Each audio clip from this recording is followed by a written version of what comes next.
Tu as raison de croire que Dieu n'existe pas. Tu as raison de croire que Dieu n'existe pas. C'est parce que tu ne l'as pas encore expérimenté. On croit en l'existence de ce qu'on a vu. Et si tu n'as jamais vu Dieu à l'œuvre dans ta vie, c'est normal que tu doutes de son existence. Je vais te parler d'un homme qui, à un moment de sa vie, a douté de l'existence de Dieu. Et cet homme, plus tard, quand Dieu s'est révélé à lui, a déclaré dans Job 42, versets 5 à 6, « Mon oreille avait entendu parler de toi, mais maintenant mon œil t'a vu. C'est pourquoi je me condamne et je me répands sur la poussière et sur la cendre. » Job était un homme qui craignait beaucoup l'Éternel, qui était juste droit dans ses bottes. Il vivait dans la crainte de Dieu et un jour, tout a basculé pour lui. Il a tout perdu. La maladie est rentrée dans sa vie. Sa femme l'a abandonné. Toute sa richesse, tout ce qu'il avait, il avait tout perdu du jour au lendemain. Et lui-même, il était malade. Même ses amis qui devaient le soutenir passaient le temps à le condamner. Et cet homme, dans sa tristesse, dans son amertume, dans son angoisse, il a douté de l'existence de Dieu. Il a douté de celui-là qu'il a toujours craint, pour qui il est toujours resté droit et juste. Il a douté. Et il a passé tout son temps, pendant qu'il était souffrant, pendant qu'il avait tout perdu, il a passé tout son temps à se poser des questions sur l'existence de Dieu, à blâmer l'existence de Dieu. Et un jour, Dieu s'est révélé à lui. Dieu s'est révélé à lui, Dieu lui a parlé.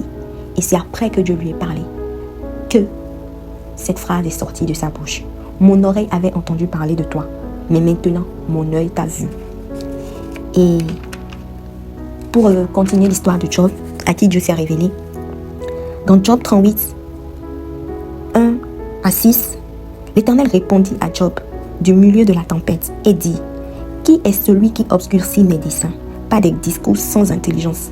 S'intéresse comme un vaillant homme, je t'interrogerai et tu m'instruiras. Où étais-tu quand je fondais la terre? Dis-le. Si tu as de l'intelligence, qui en a fixé les dimensions? Le sais-tu? Ou qui a étendu sur elle le cordeau? Sur quoi ces bases sont-elles appuyées? Ou qui en a posé la pierre angulaire? » C'était les questions que Dieu lui-même posait à Job. Dieu lui demande encore, qui a mis la sagesse dans le cœur ou qui a donné l'intelligence à l'esprit? Job ne pouvait pas répondre. Il ne pouvait pas répondre. Plus loin, dans Job 39, versets 34 à 38, l'Éternel s'adressant à Job dit, « Celui qui dispute contre le Tout-Puissant, est-il convaincu? Celui qui conteste avec Dieu, a-t-il une réplique à faire? » Job répondit à l'Éternel et dit, « Voici, je suis trop peu de choses. Que te répliquerai-je? Je mets la main sur ma bouche. J'ai parlé une fois, je ne répondrai plus deux fois. Je n'ajouterai rien. » À ce moment-là, Job s'est rendu compte que Dieu existe vraiment. Parce que Dieu, il a pris le temps de se révéler à lui, de lui parler. Vous pouvez le voir dans Job 38, dans Job 39, Job 40, Job 41. Dieu a pris le temps de se révéler à Job et de lui montrer que ce n'est pas parce que tu souffres, parce que tu es dans telle situation, parce que tu as tel problème, parce qu'il y a ci, il y a ça, que moi, je n'existe pas. J'existe toujours. J'existe toujours. Tu ne dois pas douter de mon existence. Mieux, dans la situation où tu te trouves, dans le problème que tu te trouves, dans l'angoisse que tu te trouves, tu dois te référer à moi, par la prière. Je suis disponible pour t'écouter et te parler. Tu dois pouvoir venir à moi comme un fils qui vient vers son père. Parce que Dieu, c'est un père pour nous. C'est un bon père. C'est le père que tu n'as jamais eu ou le père que tu aurais aimé avoir. Et donc, quel que soit ce que tu vis, quel que soit ce qui t'accable, ne laisse pas les soucis, les problèmes t'éloigner de Dieu. Prends toujours l'habitude au quotidien de venir dans la présence de Dieu, de parler à ton Père. Tu dois privilégier ces moments de discussion, de dialogue avec Dieu. Tu dois privilégier ces moments dans ta vie pour ne pas te sentir vide, pour ne pas laisser les soucis de ce monde, la pression de ce monde t'accabler. Tu as besoin d'avoir du temps, de passer du temps dans la présence de Dieu. Tu en as besoin.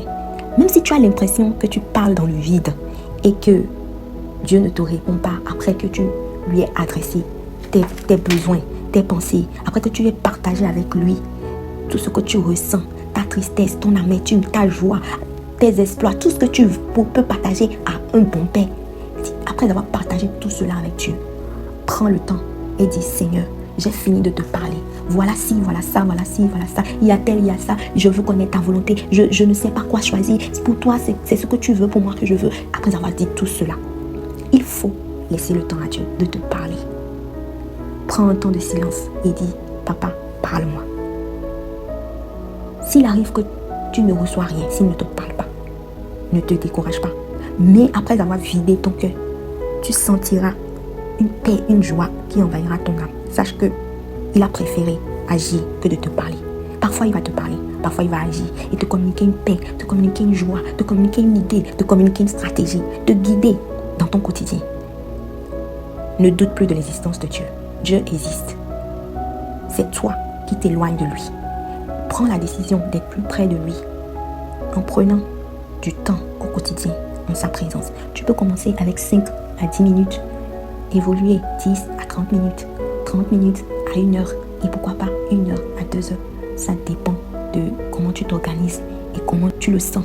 Mais ce qui est sûr, la régularité va te permettre de réaliser que vraiment Dieu existe. Parce que tout dans ce monde cherche à nous éloigner de lui.